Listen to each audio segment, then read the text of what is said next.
Good morning. This is RHS Speaks Out.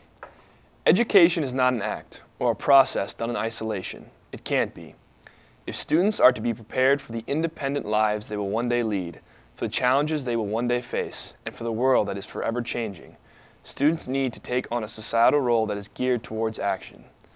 The issues that confront us now will not disappear in the next few years, nor will we be able to become the critical thinking citizens we want to be, if we don't become involved now.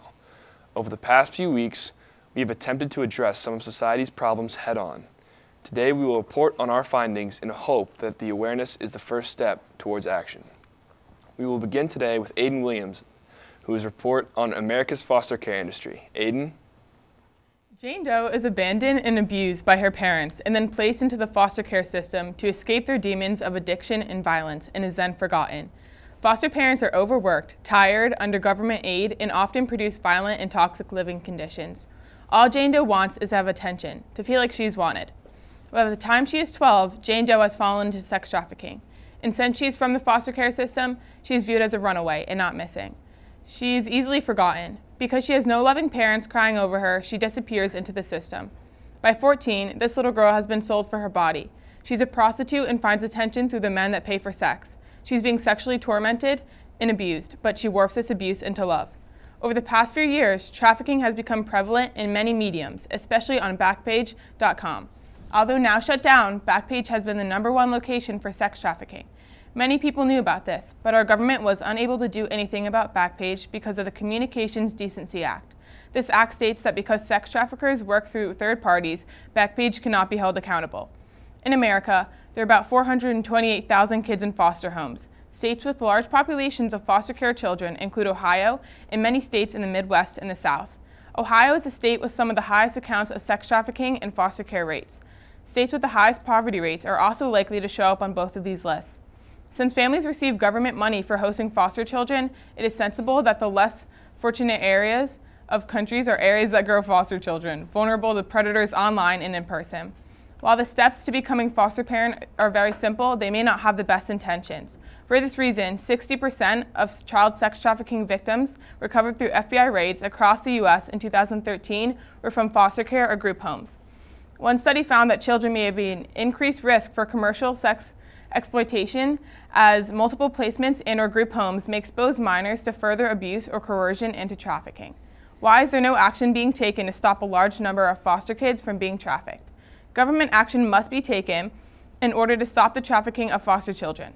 The Trump administration has been working to stop sex trafficking through various initiatives, including the Anti-Trafficking Coordination Team, and has doubled convictions of human traffickers. While the Trump administration has been combating human trafficking on many fronts, there has not been a significant change in the number of victims. While action is being taken on sex trafficking, there is not enough action that is being taken on the system. The foster care system is a notorious place where pimps find their next victims. We have all been taught the best ways to walk home alone or the ways to defend ourselves in parking garages or isolated places that make abduction easy. But there is not an easy way or a guideline on how to protect children in welfare homes and foster care. Across America, there are certain qualifications to become a foster parent, but even the most basic qualifications can easily be sidestepped. The issue is that many of these homes are abusive, broken, and toxic for our already unprotected children. Identifying and understanding the correlation between sex trafficking and the foster care system is only the first step in preventing the loss of children and irreparable damage that sex trafficking can leave on someone. Educating and understanding the ways that sex trafficking can present itself, and understanding that sex trafficking is not just limited to the selling of little girls, can show the vast and disturbing ways that sex trafficking is destroying kids in foster care. Thank you, Aiden. On to Americans embrace their freedoms, their civil liberties, but there are many citizens who have been denied their basic fundamental rights to give some a political advantage. In the end, the transgender community has become a pawn in a game of political football. Maggie Hoyer reports. Maggie? Alone in her apartment, she clutched her bloody chest, holding on to a fading life. She felt numb all over, stabbed 20 times. She experienced the confusion, the fear, the pain, and now the silence of neglect. Rita Hester, a 34-year-old African-American transgender woman, was found on November 28, 1998 by the Boston Police Department on the floor of her apartment and died shortly thereafter. Hester was a victim of a targeted hate crime birthing a movement in her community in the entire African American LGBTQ+ sector. Hester is viewed by many as a martyr, but even since then, hundreds of others have been targeted in the same way. As the United States progresses, transgender people and their pursuit of basic human rights are being given increasingly more importance in society. With the heightened platform of the LGBTQ+ movement, advocacy for transgender rights is at an all-time high. However, an overwhelming number of Americans deplore transgender people and those who push for equality legislation, especially evangelical communities and social conservatives. The Trump administration has pandered to the increasingly vocal opponents of transgender rights in order to gain more votes. Politically, Trump was forced to do this during the 2016 campaign to secure the vote of the members of the evangelical right, mostly in rural southern areas. The Trump administration campaigned on and has enacted legislative measures limiting the rights of transgenders, namely a ban on transgenders in the military, and campaigning to keep them out of the wrong bathrooms. Without their vote, Trump stood no chance in the 2016 election, and he's relying on them in the upcoming 2020 election. The evangelical community traces their anti-trans support to the roots of the Bible. Although the Bible does not outrightly condemn transgenders, it speaks of a binary structure and a traditional culture that conservatives subscribe to without hesitation. From Genesis 1:27 in the Bible, it asserts that so God created mankind in his own image, in the image of God he created them. Male and female he created them. This anti-trans rhetoric has resulted in deadly consequences for transgender people in America. In 2018 alone, 26 transgender women of color were targeted and murdered in cold blood. In 2019, 18 met the same fate. However, these are only the crimes that have been recorded and tried. It is likely that there have been several more unreported. There's a systemic issue plaguing the United States, and it seems as if nonprofit LGBTQ+ rights organizations simply don't have the power or resources to combat this, despite their good intentions. It is clear right-wing extremists and disillusioned men have been emboldened by Trump's inflammatory rhetoric. These killings are political statements made against increased acceptance of transgender people within society. A concerning aspect of the recent targeting of transgender women of color is the lack of information on the murderers and the absence of investigation. Media coverage is relatively light, as only a select few news outlets have actually published reports that delve into the details of the murders. In Texas, since charges of hate crimes can only be adjudicated by federal officials, the process of convicting the murderers can become convoluted by bureaucratic red tape and extra steps for prosecutors and investigators to complete. To those in the transgender community, the future seems futile. Just as it took nearly 100 years for the United States to make lynching a federal crime in 2018, activists for transgender rights have a long, hard road ahead. As a nation, political intervention on the issue is more than warranted, as around 1.5 million Americans identify as transgender. However, many southern states, all with Republican governors, such as Oklahoma, Arkansas, Alabama, Mississippi, Georgia, and South Carolina, do not have laws regarding the protection of LGBTQ+ youths. Further, 41 states don't have laws protecting youths from conversion therapy, and 33 states don't have laws banning trans people from healthcare. The trend that we are seeing represents a trickle-down effect, starting with the Trump administration and Republican governors running down to the individual with a weapon and a hate for transgenders. With the lack of government involvement in this issue, despite its clear prominence today, the LGBTQ+ community has been betrayed. The community itself can only do so much to fight for its own rights, but it is now time for the American government to listen. Without federal laws, these murders are bound to continue or even increase in 2020 and beyond. With the presidential election looming in the near future, we may be able to finally see how politically motivated LGBTQ+ rights truly are. Thank you, Maggie.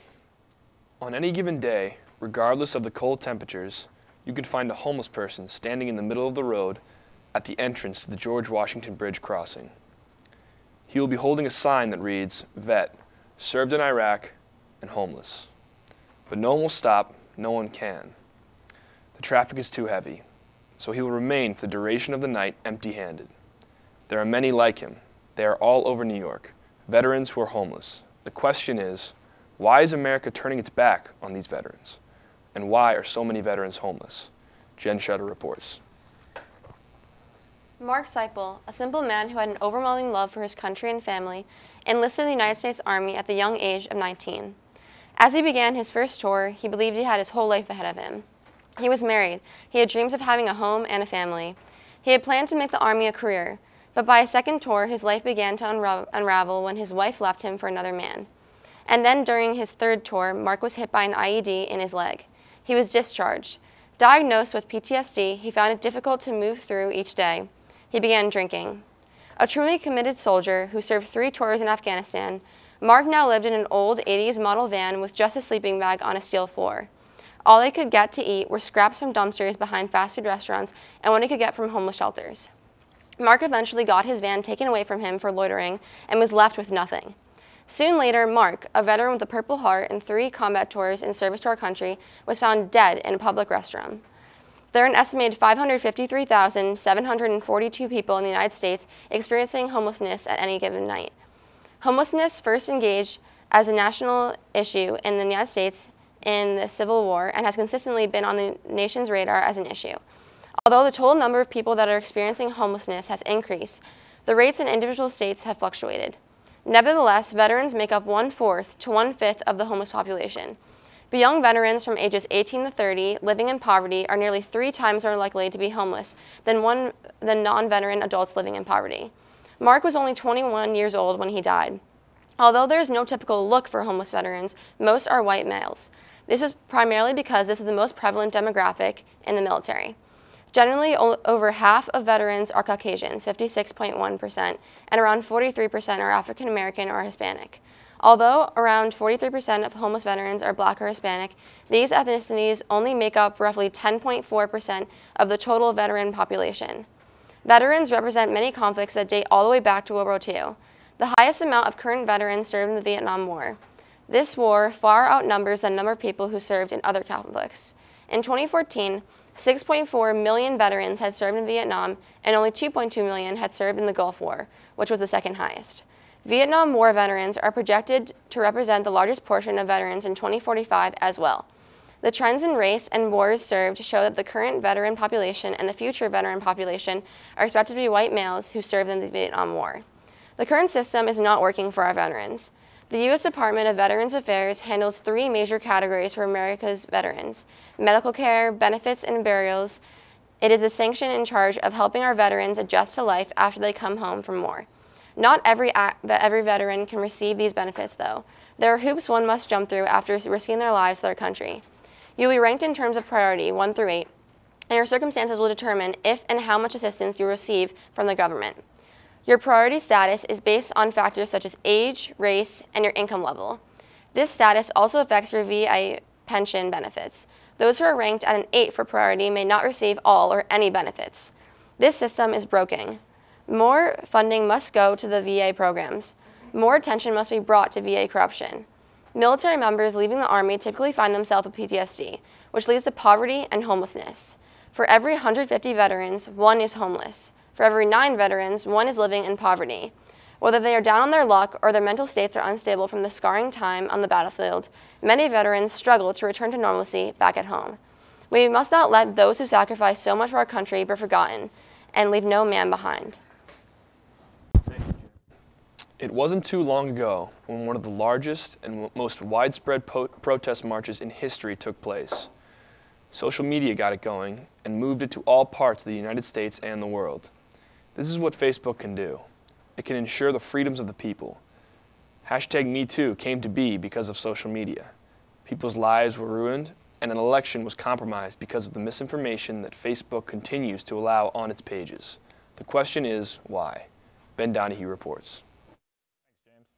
In 2016, Russian agents disseminated inflammatory posts on Facebook that attacked Hillary Clinton and undermined her electability.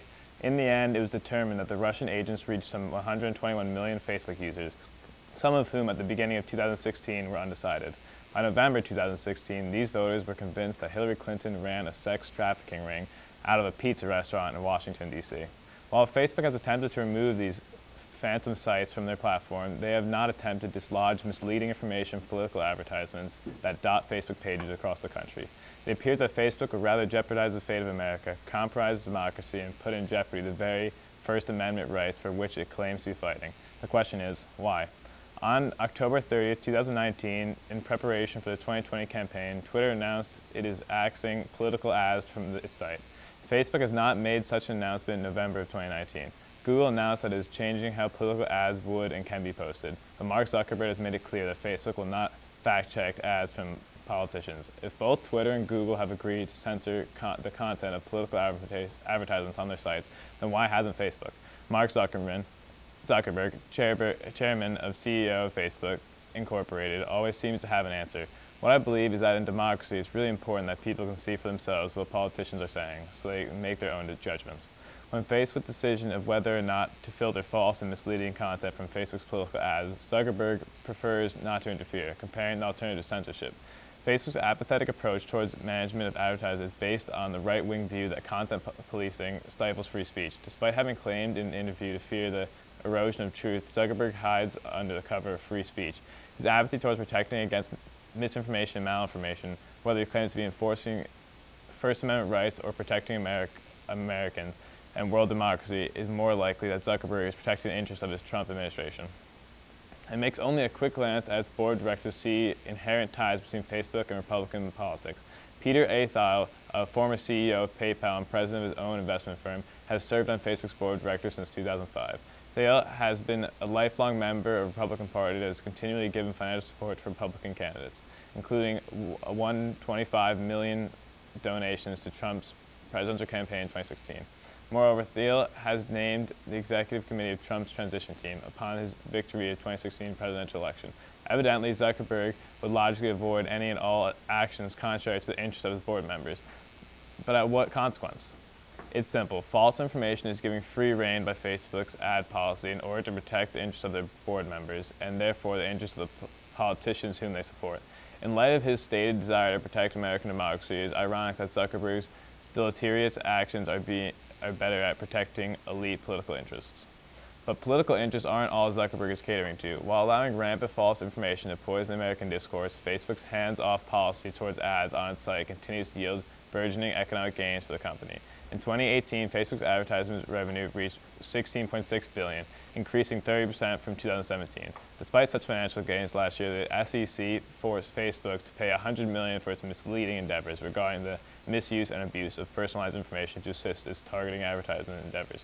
While Facebook continues to tell investors that our users' data may be improperly accessed, used, or disclosed, the company presents the risk of misuse of user data as hypothetical when in fact they knew the data had been misused. Facebook doesn't just stand by idly while false information pervades the nation. Though its site, it supports flow of information that moves through its platform. In fact, Facebook prioritizes political interest and advertising profits over corporate and legal integrity. Facebook's policy of loose restrictions on what is allowed on their website has created more egregious problems than even the spread of misinformation. It has allowed for terrorist groups to use Facebook as a platform for recruiting new members. Facebook's insistence on having few restrictions for what is allowed to be posted on their website has given terrorist organizations a direct method to reach and recruit millions of people worldwide. Their policies are so loose that videos of beheadings have been able to circulate on their website. Such is the case when a video went viral on Facebook of Mexican gang members decapitating a man with a hacksaw. The shooting at Christchurch was live Facebook once again exposing flaws in Facebook's relaxed policies. Even worse, however, Shin Bet claimed the Iranian-backed campaign was orchestrated from Syria under the guise of an individual known as Abu Jihad, who used fake Facebook profiles and sought to entice target individuals onto messaging applications. Facebook has created a platform which directly contributes to the power and members of terrorist organizations. Mark Zuckerberg says that he refused to screen the ads on Facebook to promote free speech. He puts on the idea that screening out malinformation in Facebook's advertisements would be censorship. In reality, he has other motives. Whether political or monetary, Zuckerberg has ulterior reasons for creating the policies he has on his website. Thank you, Ben. And finally, this next report concerns all of you. Yes, all of you. Tonight's show has addressed some important issues that we need to confront. But without speaking to this next issue, many of us will not be around to work towards making this world a better place. DJ Sullivan reports. Thank you, James. Picture yourself on any given day. You're going about your normal business when you begin to develop a cough. Nothing to worry about, you say. Could be just a cold. Later, you notice you begin to get feverish. Your skin becomes sweaty, clammy, and cold. But as time goes on, the cough turns into a sore throat, and soon you find yourself struggling to breathe. Panicked, you go to the hospital where they take a CT chest scan. Your airways are sore, red, irritated, and even bleeding. The doctors look at you in confusion and worry. They tell you that they have never seen this before. As you sit sick and weak, you begin to see new kids coming in with the same symptoms that you have. With the vaping epidemic plaguing a generation of young people, more teens are hooked on nicotine than they have been in decades. People across the nation are questioning how this could have happened, and the answer can be found in the old saying, follow the money. Since its losses in the 1990s, the tobacco industry has gambled on e-cigarettes in hopes of making a profit. Over the past couple of years, they have without impediment until now. Through marketing and other tactics, big tobacco companies have hooked a new generation onto their products, and many are paying the price. It seems that the only way to even slow these companies down, let alone stop them, is to expose them to the world, to show how they influence these new customers, why they get hooked, and the effects of these products. There are three major ways that these companies try to manipulate the public. First, several e-cigarette companies offered scholarships ranging from $250 to $5,000 to students who wrote essays on the potential benefits of vaping. Second, companies use social media to their advantage. For example, in 2015, Juul spent more than $1 million for marketing on the internet. They paid for campaigns on Twitter, Instagram, and YouTube to promote company-sponsored ads that associate Juul with having fun, relaxation, freedom, and sex appeal. Such marketing was a success. The monthly average of tweets about Juul went from about 700 in 2015 to 30,000 in 2017. Third is creating flavors that appeal to a younger market, flavors such as mango, cucumber, and creme brulee. It is these flavors that often draws kids to start vaping who previously never considered it. In fact, a study that included middle and high school students found that 43% of young people who have ever used cigarettes tried them because of appealing flavors. Now that we understand how these companies are getting people to use their product, we must turn to why people are getting addicted and what is it doing to their health. Nicotine is the chemical that causes addiction. There are many signs of addiction such as cravings, irritability, and withdrawal. The main danger of nicotine is an addiction which could result in a lifetime of smoking and serious health repercussions such as being more susceptible to addiction than in other drugs and damaging brain development. Finally, we come to the issue that has kept e-cigarettes in the news cycle. The fact that people are getting sick and in some cases dying.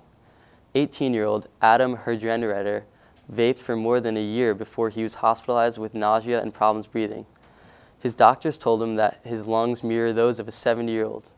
As of December 27, 2019, a total of 2,561 EVALI, e-cigarette or vaping-associated lung illnesses, cases have been reported to the CDC from all 50 states, and 55 people have died in 27 states. As recently this month, the FDA published a Youth Tobacco Prevention Plan, which is a key component of the agency's comprehensive plan for tobacco and nicotine regulation. This plan is broken down into three main components: preventing youth access, curbing marketing at youth, and educating teens about the dangers of tobacco products. From this, I take a glimmer of hope that people are starting to push back against the might of the big tobacco companies. I know it is naive to hope that one day no one will be addicted to nicotine, but I think that the more people who are educated, the more will say no to it. Thank you, DJ. Education doesn't mean sitting in a classroom, glued to a textbook or computer. To be the citizens of tomorrow, we need to be the citizens of today. That's it for today. Have a good one.